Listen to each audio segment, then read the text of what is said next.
ننګرهار کې یوه عجیبه پریکړه وشوه. ننګرهار والي ولې غوښه د یکشنبې په ورځ بنده کړه؟ په ویډیو کې وګورئ. قدرمنو لیدونکو السلام علیکم، ستړي مه شئ. څو شېبې وړاندې د ننګرهار ولایتي ادارې پریکړه وکړه چې د څارویو د کمښت له امله به له دې وروسته په دې ولایت کې هره یکشنبې قصابخانې نشي پرانیستل کېدلی.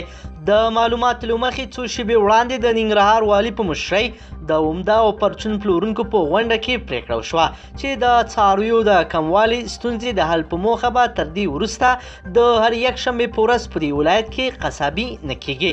د ولایتي ادارې پر وینا که چیرې په دې ورځ او نورو ورځو کې هر قصاب د ښاروالۍ د ټاکل شوي نرخ څخه سرغړونه وکړي، قصابخانې به وتړل شي. د ننګرهار ولایتي ادارې دا خبره په داسې حال کې ورکړ چې په دې ولایت کې یو شمېر قصابانو شکایتونه وکړ چې ګواکې د څارویو د کمښت له کبله له ستونزو سره مخ شوي دي، خو د حل په موخه یې یاد ګام واخیستل شو.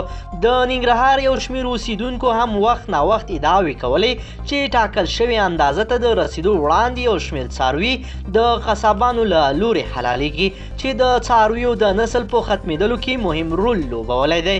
خو په دې ولایت کې قصابان بیا وایي چې ډیری خلک خپل ورځني ژوند د غوښو په خوړلو سره تېروي، ځکه دوی مجبور کړي دي چې د لرېو پرتو ولایتونو څخه ورته څاروي آماده کړي.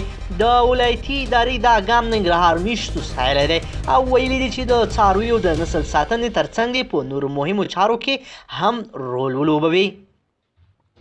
د ننګرهار والي شاه محمود میاخیل پر وینا هغه کسان چې په لوړو نرخونو خپل عمده او پرچون توکي پلوري اصلا غلا کوي چې د داسې کسانو سره به د قانون له مخې سخت چلن ترسره شي.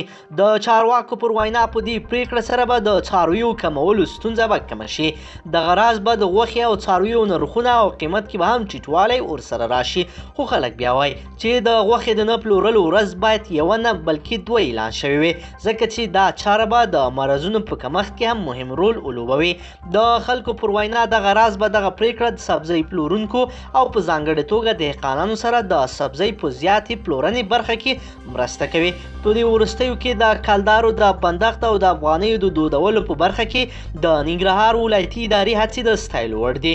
دوی به دغې برخه کې ورځ تر بلې د نرخونو د کنټرول پر موخه لوی ګامونه اخلي. قدرمنو لیدونکو که چیرې غواړئ چې ورته تازه او مهمو پیښو څخه ځان ډېر ژر او په لنډو کې خبر کړئ، زموږ چینل د سره سبسکرایب کړئ، ویډیو د سره حتما لایک کړئ.